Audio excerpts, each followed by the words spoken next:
Hello and welcome to Searching for Service. Thank you for tuning in. I'm Joe Kirk. And I'm Chad Larson. This is such an awesome podcast, is it not? Yeah. So as a reminder, we want to share with you our mission as a show, and that is to bring servants together through stories of service. And what we mean by that is just we want to share amazing stories that empower you to go out and serve. Yeah, absolutely. I think it's we believe that Rotary is a great vehicle for it, but we're also trying to share opportunities and stories that empower and motivate people. Absolutely. Well, how about you share a really exciting event that's coming up? Yeah, so coming up on January 27th, Rotary District 5950 has the Elevating Impact Together.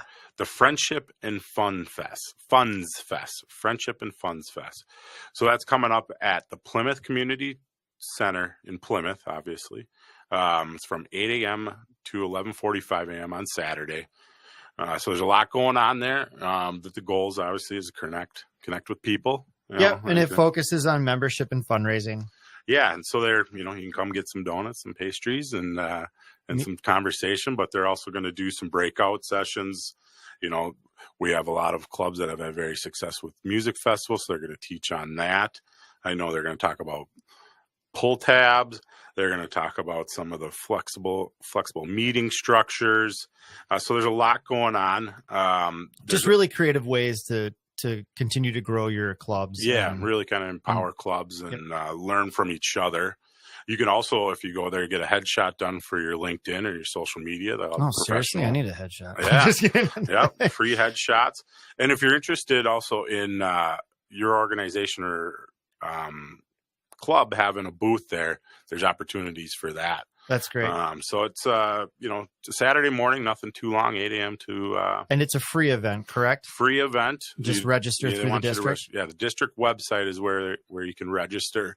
We will have that in the show page. Yep, I'll link that for you. And like I said, coming up on the 27th, Elevating Impact Together, Friendship and Funds Fest. Sweet. Thanks. Yeah. Well, it's kind of cool. We got a fun episode today. Yeah, a little unique to you and I. Chad's coming into his first year, wrapping up that first year of membership. We thought it would be a really great episode to get a little bit of reflection. Yeah.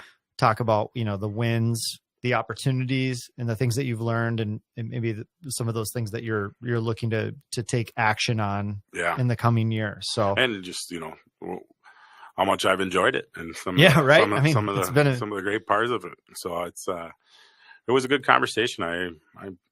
It made me think more about the first year, because it's always good to have some reflections and learn. So you don't always think back like that without something like this. So and it's a fun conversation. It's going to be fun to hear all the things that you've learned, and all the things that because every Rotarian has a similar journey to you. Now, obviously, we'll talk about how yours has been a little bit different with the show, and how much of a blessing that's been in terms of kind of opening your eyes to the larger component of Rotary versus just the club level. So excited to go more into that. And you're listening to Searching for Service.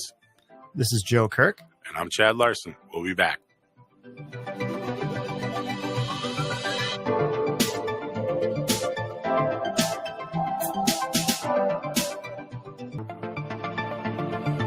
Hey there, welcome back to Searching for Service. And just as a reminder, we are sponsored by Rotary 5950 and Russell Hampton. We want to thank them. You see all the nice swag. We got our mugs. We got cutting board below there. We got their globe. And they are the number one printer of Rotary swag. So in the country, at least, and maybe bigger. Yeah, they had, anything from the swag stuff. They gave us a cooler and onwards to just printed material. So they do everything. It's pretty cool having a show that is supported by wonderful sponsors. So thank you so much for your help. If you are looking for a sponsorship opportunity, our show is obviously taking sponsors as well. You can get a hold of us by reaching out to our email, and that's searchingforserviceshow@gmail.com. searchingforserviceshow@gmail.com. Sweet. hope to have other cool, awesome. Yeah. Thanks for all the swag. Yeah, but this is awesome. All right. So Chad, we're going to dive right into, you're now coming into a year of membership. Yeah. I think it was about this week or next that you guys talked me into coming and checking out the club.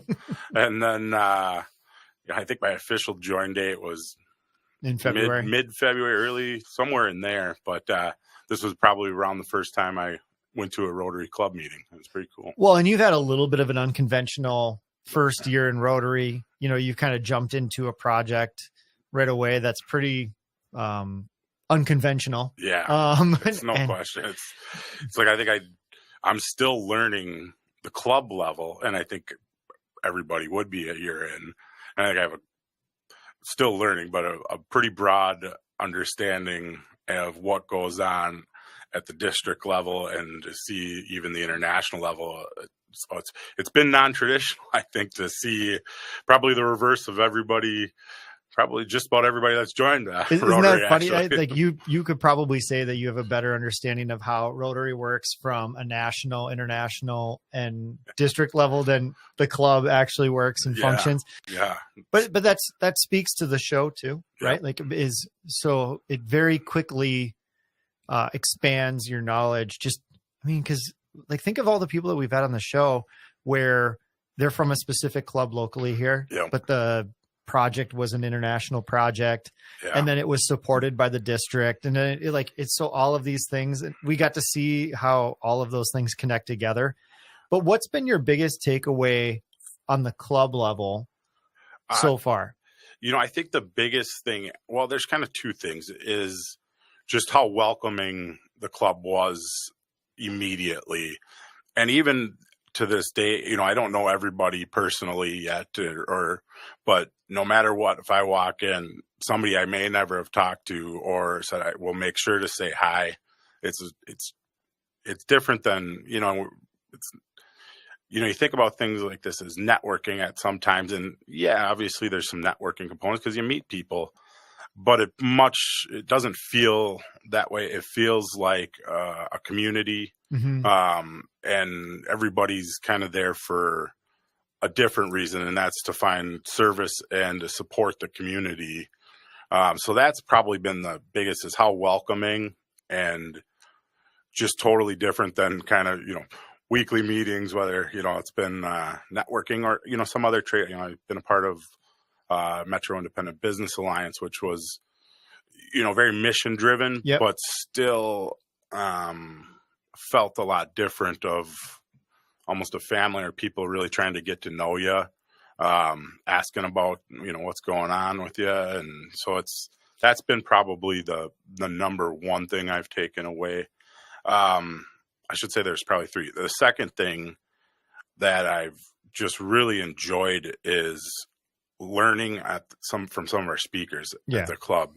Obviously we have great guests on here, so you get to learn a lot, but whether it's Alan Page or Ellie Krug, who has a show here when she spoke, or, even district governors. I mean, there's very rarely where you're kind of like, oh, this is kind of dragging on, and it's quick. And, we've probably talked about this.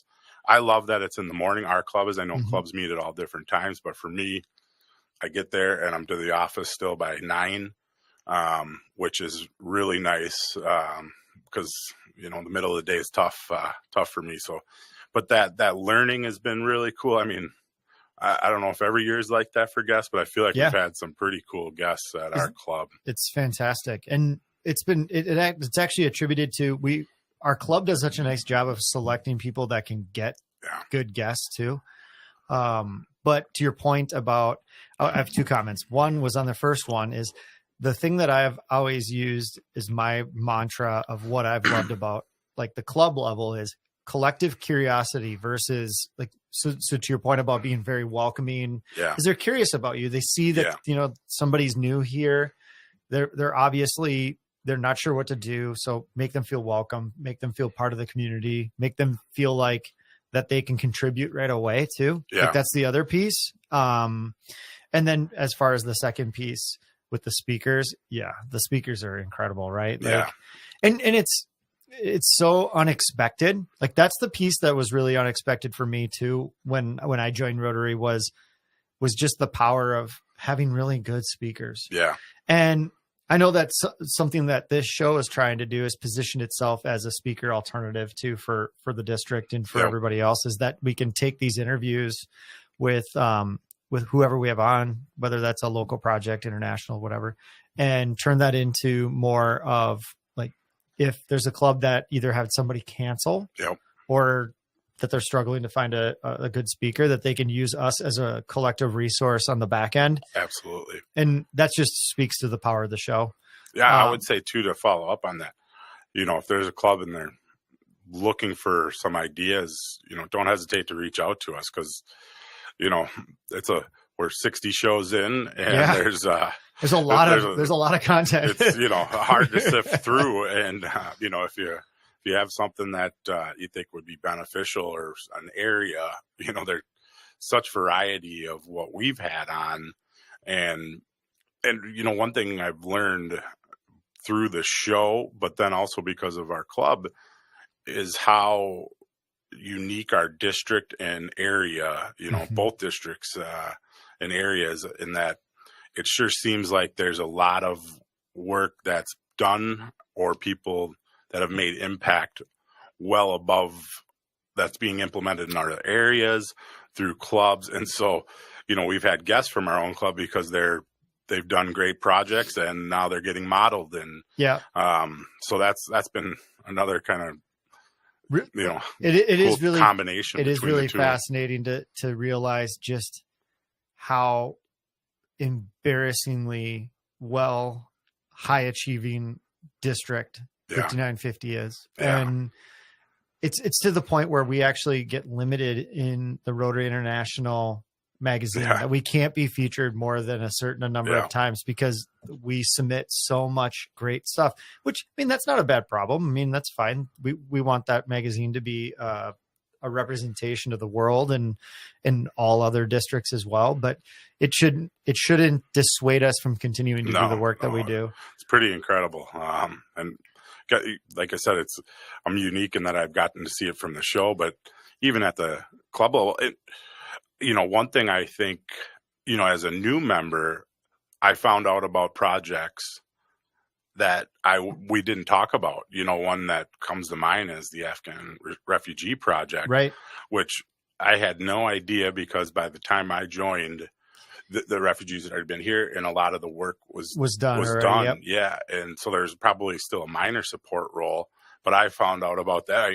I'd met, it was Steve, right? Steve May, Steve. We had him on the show. Yeah. But I had met him, he was one of the most welcoming people at the club. So I had talked to him, never, brought up that. And then all of a sudden he comes in, he tells us about this great, really incredible project, and how people jumped from all different clubs. It wasn't just ours, but they, spearheaded. And it's like, what's interesting is that model that Steve and that group built is actually being modeled internationally, not only by Rotary, but other organizations that are trying to help with refugee placement. And because for them not to have to be involved is the greatest compliment, right? Like we created a space for them to get together, and then they figured it out on their own. It's literally the perfect project. Yeah. Well, that's, the third point that I've really enjoyed is the service aspect of what we do. It's been sometimes during club meetings, whether it's been making bouquets, for people in the hospitals, whether it's been, and senior homes, or when we've gone out to different places and seen the work they're doing, then they give you an opportunity, or some of the different projects from highway cleanup to, well, I wasn't able to participate, but even Camp Enterprise really spearheaded out of ours. Yeah. And that's, one thing as a new club member, some of the service projects is you always want to do more. I think that's everybody, but B, I think as I get more comfortable, I'll come with service project ideas. Yep. And that, because there's, running a radio station and, I see Life. a lot more opportunities than maybe the average person. I mean, most people see opportunities, but it's, as I get comfortable, it's like, okay, now right now we're looking at different projects at the club level to see where we fund. And so that's something I'm still learning how to, kind of the process, but also getting comfortable to say, hey, I think there's this group that really could be a good project for us, whether it's financial or volunteer. Well, and I think one of the traps that new members can get kind of brought into is either one that they have to do everything. Yeah. And instead of being able to sit back and understand how they maybe can contribute the best, they try to do everything. And they're on every committee that they can possibly be, or they're volunteering for every single event. And they burn out because that's a ton of responsibility and that's just a ton of time commitment, right? Yeah. Or it's the opposite, where they don't do anything and don't get engaged because and to be honest, like my first year, I sat back and I watched, because what I found most appealing about the club in the first year was, boy, I recognized very quickly that there are leaders and there are people that are in the know and understand. And when I'm in a group of people like that, I get quiet and I listen, because I'm like, you can't pay enough money to understand this collective of this collective knowledge and experience. But what happens though, is if you let that continue to be how you operate, and you're not kind of going, okay, where do I fit in this and how can I serve? At the end of the day, I think for any new member, and I'm sure that you can agree with this, is it's about getting to a point where you see where your attributes can contribute to your club. Yeah. And if that's that you're really great at putting events together, perfect. Be on the events committee. If you have a huge network of people, you should probably work with the speaker committee. If you like to, and we could go down the whole list, but I think that's the number one thing, is like, how do you help each member fit? Yeah. And I feel like our club does actually a really nice job of that, and are respectful, not too pushy to get you, doing too much. We'll always come to you with opportunities. Yeah. And I would say that that's a general comment about Rotary. Yeah. And I think that's a good thing. And, I for the most part have observed, just started working with Edina, a bike ride that we're putting together. The podcast crew's the marketing crew. Yeah. But and that's been fun. Unfortunately I've been real busy the last month and a half, that I'm just picking up some of the pieces, but it's been cool to step outside of the club meeting, spend some time with people. And then you get to learn, obviously connect on a personal level, but you get to learn more about what drives them, where their skill sets are, what brought them to Rotary, because it's subtle, but you kind of pick up, okay, this makes sense, and but because right away, you always hear, join a committee, which, I was very open to, but conscious of, I spend a lot more time working than I should. And so you got to balance things. And I always committed so much time to this show. Yeah. I mean, this is essentially your service. Yeah. That's what Kelly and I talk about, is like, a large piece of it, because we actually just had a conversation. We're like, gosh,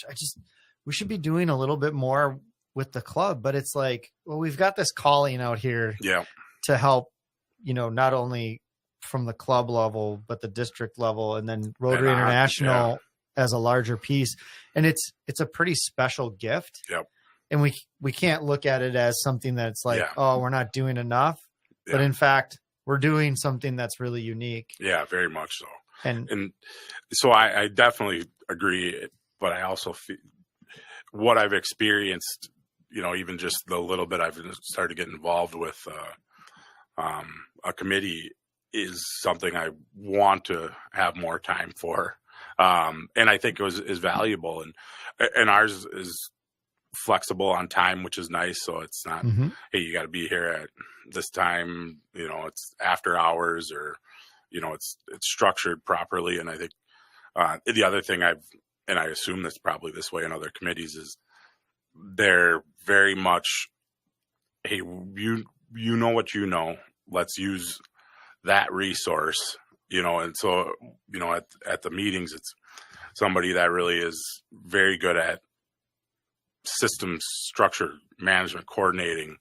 Obviously I come from the marketing, so we're really working on the marketing side. Yep. Somebody is better with digital and, building out things. And then really the connector in the community is there. And so it's cool to see that, because I've been on different boards and committees in the past, and sometimes you have people that just want to be there. Mm-hmm. And those are sometimes the boards that are frustrating to be a part of. Yeah. Because it's ideas and not action. And I've seen the opposite at the level that I've been exposed to it, which is cool. Yeah. Or the people that maybe aren't as so big into action, they're very good about asking for help. Yep. And go, this is my skill set. This is my capacity. This is where I'm going to need some additional assistance to help with that. And I think that's the biggest power of those, like a lot of Rotarians is, they know how to ask for help. Yeah, no, I agree. And we mobilize. Well, why don't we switch gears too? Like, what has been the most frustrating part of your membership so far? Well, I mean, I've been frustrated, just not with my membership, but the last couple of months was being so busy. I've, feel I haven't been to a lot of meetings lately, and I walk out of a meeting very energized, and so I miss that. Mm-hmm. And so that's been frustrating. I would say I still am learning a year in. Yep.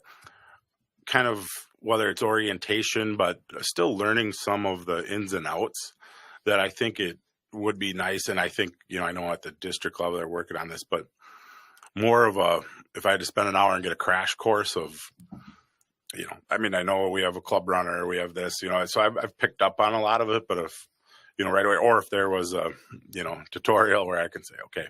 Or you're not really sure what you're missing too. Yeah. Right. Like it's part of it is like, I think I've got a handle of it, but I'm not sure. And then something new gets introduced. And you're like, what? Yeah. Yeah. There's always something like, I wasn't, I didn't realize that we're doing this, or that's how this works. And, even, from,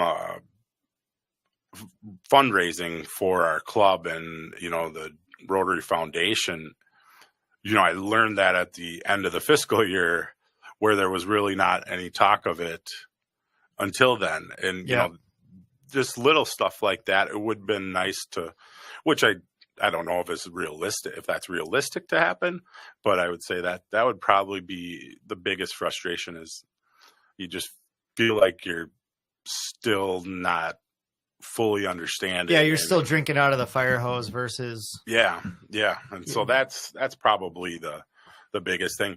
And not a frustration, but I've trying to, invite some people to come, and I still don't know the best way to not sell it's the right idea, or, I talk to people. Create the value. Yeah. And it's like, well, what's the value prop? Yep. We have a great speaker coming this week, but then, I mean, there'll be speakers that you see on the list and you're like, I don't know if I'm that interested. And you get there and you're like, wow, that was a lot more interesting than I ever would have thought.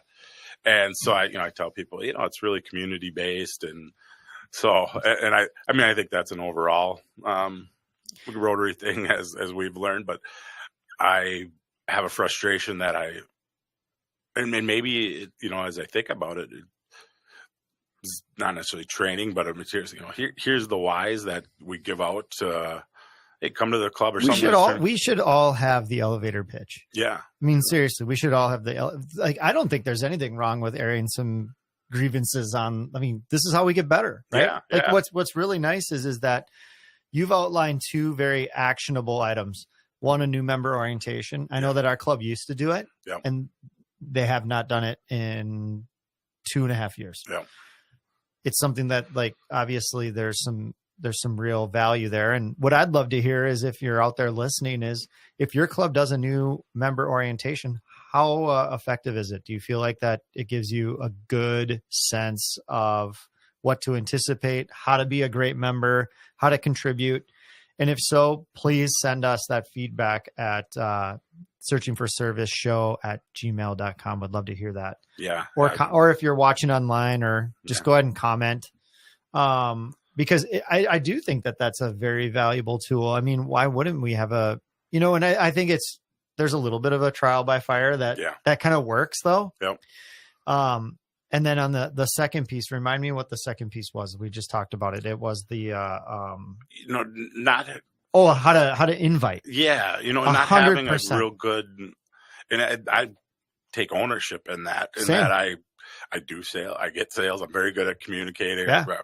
Obviously we're talkers, but I don't know that I've figured out the right avenue, because I have plenty of friends that I'm like, I know this is something you're right up what you want. You like service, they're in the area, and have a passion and enjoy learning, and so, you tell that, but obviously I'm not doing it right.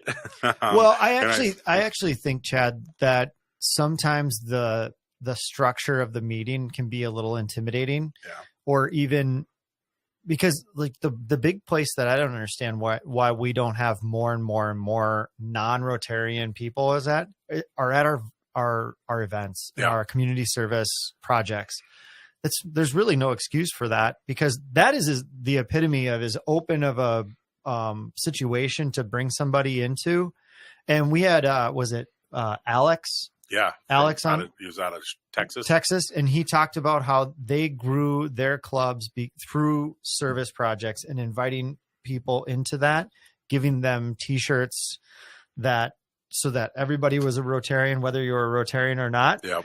And then that prompted membership. Yep. And so one of the things that this show is all about is, helping us as Rotary figure out membership. Yeah. Because it's a challenge. It's a challenge for any membership organization right now. You've got a generation of people that are a little disenfranchised with the conventional model. Yep. Yeah, no question. And but what's really funny is that I think even since COVID is they've really seen the importance of service. Yeah. And giving and supporting other people, not just themselves. And we haven't quite seen any service organization fully pivot to that yet. Yeah. And it's hard because you look at Rotary and I mean, what was the number? It's 47% or no. It was a big number. It was a big number that has been a member for 20 plus years. I think it was 30 plus. 30 plus years. I mean, so you can do math. And so the demographic of Rotary historically has been a little older. Yep. And now we're trying to appeal to a younger audience. Yeah. That's hence why this show has been so successful. Yeah. And it's just really fascinating to bridge that gap, because there's almost a gap. Yeah. There's you've got one side and then you've got the new members who are this younger group, but there's got to be a common language there. And it goes back to exactly what we were just talking about. It feels like it's service. It feels like it's the events and it's the projects. Doesn't matter if you're 65 years old or if you're 19 years old. Yeah. You should be able to come together at a project and serve together. Yeah. And one thing I've learned through the show, and it's talked about a little bit on the club level, is, there's the non-traditional clubs, which I think are brilliant and, obviously some of the biggest growth. But even within that, it's, there's an environmental group that you can meet with, and it's once a month, and they have service projects. It connects you with other clubs. There's, we had on somebody recently that was similar to environment, but, climate action, yep. And so I think that is something that needs to be leaned in on and, as an entry point. And I think, as I've thought about it, as we've done the show, is taking that, but also expanding it into, young professional stuff, and not just young professional, the network. I know when I was younger, I would go to that stuff, and but that it can connect to maybe projects that may not be Rotary driven, but we have a young professional group that maybe goes to an organization that fits that demo more. Yeah. And that's something I think there's opportunities as not just our club, but as you go upwards. I also, when I talk to people, and it is an older demographic, but there's plenty of people our age or younger. I'm 40, by the way, just so you get an idea of that if you're listening. 39. But there is a lot more, because that is one of the things when I tell people, like, it wasn't that just for more retired people. I get that all the time. Same. And I'm like, well, no. I mean, yes, we have some retired, I'd say, but I would guess 75% of our club or more is not retired. Right. I think actually as people retire, they travel more. They may go somewhere in the winter, or they're still engaged, but I'm like, it's kind of different than that. But that's the perception out there that obviously we're trying to work on in the show, but in general that it's not that. And that's, I think that's a big misconception. Well, I mean, I think one of the biggest black holes in why Kelly and I really appreciate our involvement in Rotary is the families. Yeah. Are the people that have family. Is it a lot of work? Yeah, you darn right it is. Yeah. But it's worth it, right? Like to us, it's worth it. This time commitment, it's worth it. Yeah. And there's real value. And it's been hard because most of the people we're around are like us. Yeah. I have a couple of kids. We've met them through the school and stuff. So when we bring up Rotary, they're like, I don't have time. I got 27 sporting events and all of this. And I'm like, what's funny is that when you make time, it does happen. Yeah. And I mean, Kelly and I. You've brought your children to volunteer with you. Yes. Have you not? Yep. I know that we've talked, I don't know if it's on air or off air, that's one thing you've enjoyed to show at a young age. Absolutely. And what we've learned from our guests on this show, that they're exposed to it as kids, right? That's been a common theme for just about every guest, is that it's in their blood because they're exposed to it, and it was a priority from their parents from a young age. Well, then let's pivot to this. Okay, so we've diagnosed some things that as your first year is wrapping up that you would love to see improved. How do we improve them? Well, so, I mean, we touched on the orientation. I think that's a big thing. And, exactly how that look. I mean, I think with that, there's probably some trial and error. And it doesn't need to be formal even. I mean, even if it's, which I'll say this, one of the most valuable things is both of our club presidents have that, reached out, sat down and, individually for coffee to explain more. And that was really helpful. That's great. But you also don't know what you don't know to ask. And they're doing, everybody comes from a different perspective on it. But so I think there's, something, and, I know at the district level, there's talk of doing new member orientation. And I think that's important for the person that's different than me, that, I have a lot better understanding of what goes on above the club level because of this program. Yeah. But I think that should be connected with it. I think the district jumping on that is a huge thing. Now, I think that has to be supported at the club level, because then all of a sudden you can kind of do because I can see a problem arising from just having the district. Yeah, it's got to be both. Because all of a sudden they're getting all of this information at the district level, and then yet they're still lost.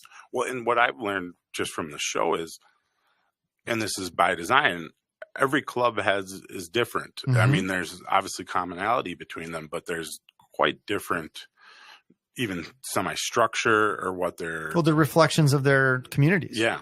So it's by design, but that...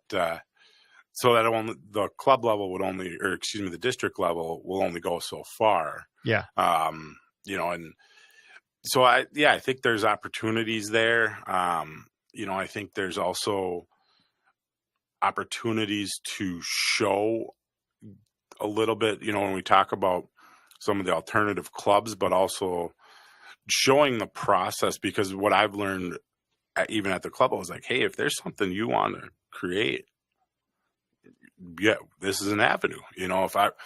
It can be intimidating though too. Oh, that's what I mean. When all things are possible. That's what I'm saying. I don't know. Not that I'm ready to do anything like that yet as I'm learning, but I don't quite understand when that's being said, what that involves, what that even does. So, I think there's opportunity there, but also with that needs clarification. Or, hey, this is what it takes, or, it's really this easy, or here are your resources. Here's step one. I mean, I think that's always, you gotta take the first Here's step. how you start. Yeah. And I think, some of that, and I may have missed some of that, and that it's been laid out, or sometimes you get, you're working, you get an email and you don't get through it all. So there may be resources that I've missed, and that's on me. I don't feel bombarded by emails from the club. I mean, we get one a week, and newsletter, checking what's going on. I do use that as a resource, and I think that's a good resource to just, hey, what do we got coming up? But yeah, so those are kind of minor things that I just, I'd hope to see. And, overall, I think there's a challenge that Rotary has that I don't know the solution for, is the constant change in leadership. Our clubs seem to kind of stay pretty much similar, not major changes. But with that, I think some of the stuff we're talking about of, hey, could we have an orientation? Well, with that constant change. Yeah. And, where we've interviewed Alexa, that is the executive director. I think something like that has a consistent, which we're lucky we have Mary, that is kind of that consistent. She's been, yeah. But that's, I think, we're probably unique. That's a really good point. That's that consistent person that stays through things. And like I said, that's a structural problem. Yeah. Well, I mean, because the changeover is good because you can continually address new things and new perspectives and push and keep pushing different types of boundaries. And, it keeps you from complacency. Yep. I will say that. But there are drawbacks. And I mean, we've even seen it with the show, right? Like, I mean, it's a show that we hope runs forever.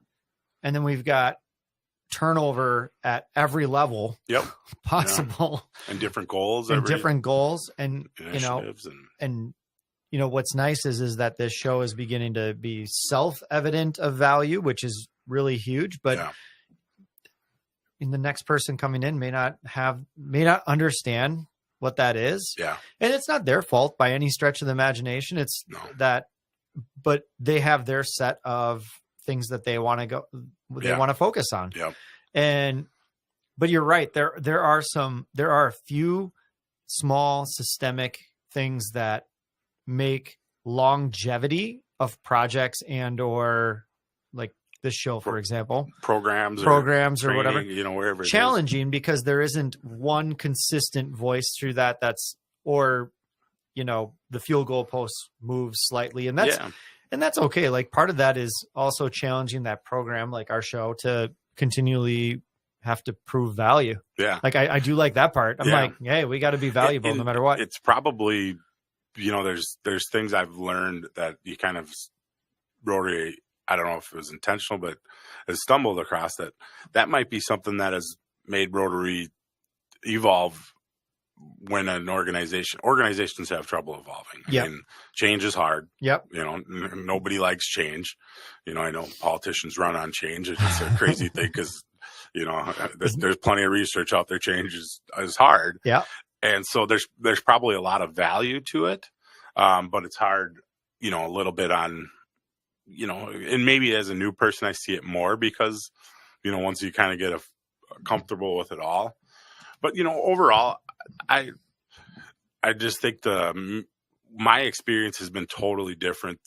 Well, obviously from having the show, but I'm saying from what I had as my preconceived notions of what Rotary was, as we were talking about what you tell people, I don't feel that it's, for older people at all. I actually, as I've gotten into it, am surprised it's not even younger, because I think you're in the hardest demographic to be in with children at home because of the time constraints you have. So, if I would have been aware of this kind of, if I would have gone to, maybe our club's different. When I was 25, I probably would have joined right then. Yeah. And, it's hard to, different people at different ages, networks are different. And that's the big thing is, I think it's funny you say that too, because like we've had the Rotaract come to our club and we've had, the high schoolers come to our club. And whenever that happens, there's just a new great energy that really livens, and it livens everybody up. It livens all the members up. And so to your point of like, I think that as we're kind of trying to solve this puzzle of membership, that as the clubs generate more and more younger members, that it's only invigorating the established members, right? Very much, so it's, I think when you have such consistency, Rotary's consistent. It's just like, yep. When you know what to expect to an extent, but consistency breeds complacency. Yeah. And I would argue that when you look, and if there's clubs that aren't doing as well, there's a certain level of complacency. Yeah. And I would say that pretty much everything that we've outlined in this in terms of opportunities has been a system of complacency. Yeah. And it's not that it's not important. It's just that it's been like, well, yeah. Yeah.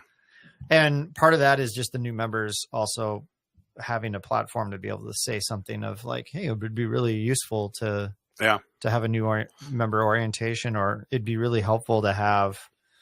But in that first year, you just don't know what you don't know. No. And I want to make sure I'm clear. I'm very, very happy I joined. I think I'll be a Rotarian for life. I really believe, when you really get in and see the work that's being done and not talked about outside of it, it's amazing. The funds that are raised, but also the groups that you have impact. And, there's groups that we work with that then they come back and tell you about how much of an impact. And that's been something that I would just recommend anybody just go give it a try. Go try a club, and you'll feel welcome. And that's the commonality I think I've found is really a welcomeness to it.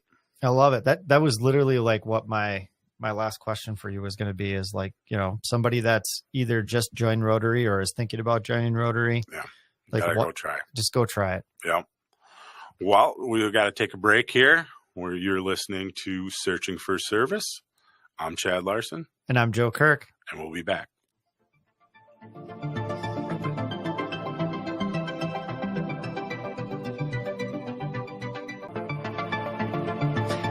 Hey there, welcome back to Searching for Service. And just as a reminder, we are sponsored by Rotary District 5950 and Russell Hampton. You can check out the swag. We got it live if you're watching by video, but they're the #1 Rotary printer promotion. Thank you so much company. Thank you so much for supporting the show. Got some great tumblers here. And also, if you'd like to listen to our podcast, you can get us on any podcast network. We're also on YouTube. And you can find us by looking up Searching for Service. Perfect. Love it. Yeah. Well, that was a great interview. And, it's always nice, like as the hosts, to do interviews with each other from time to time, because we get all these great interviews with these people, but the amount that we're learning. Yeah. And so to thank you so much for sharing, as you're getting into your first year about that, because that's what this show's all about is, helping empower people that are out there looking for service to serve. And then for those that are serving within Rotary or other organizations, it doesn't have to be Rotary. No, it doesn't. To really be reflective and continually get better at serving and bringing value. And it, like we talked about, I really enjoy Rotary, but it doesn't, there's other opportunities, but I think, I think it's worth looking at. And, I feel very fortunate that I've learned so much from the show. That's that, when we were talking about doing this show, I kind of look back and, it's been incredible to It hasn't been easy. I can tell you that. Yeah. What's really interesting is that this show has been more difficult than I anticipated, but 100 times more rewarding. I think people, and I always, run on a radio station, they always think the show is easy. And I'm like, it's a lot more work than most people realize, because it's conversation, but it's been cool. It's, I think about some of the great guests we've had, and from the local and national and nonprofit, it's been incredible. And I think about how much we've grown, like through the show too. So, kind of, you could use that if you're listening as something that's very similar to how you'll grow through service, whether it's through Rotary. We encourage Rotary, but if there's another organization out there that really resonates with you, go for it. But you grow so much through service. And what I would just say, we got to wrap up, it is, what I've found is we're all very passionate about this. Mm-hmm. And I think that's the same thing with Rotary, is when you find passion, although it's work, it's enjoyable. It's totally worth it. Yep. Well, thanks, Chad, again, for sharing your insight. Yeah. And just as a reminder, you are listening to Searching for Service. I'm Joe Kirk. I'm Chad Larson. And it's time to start searching. Stop searching. Stop searching. And start serving. Start serving. It was a trick. We'll be back next week.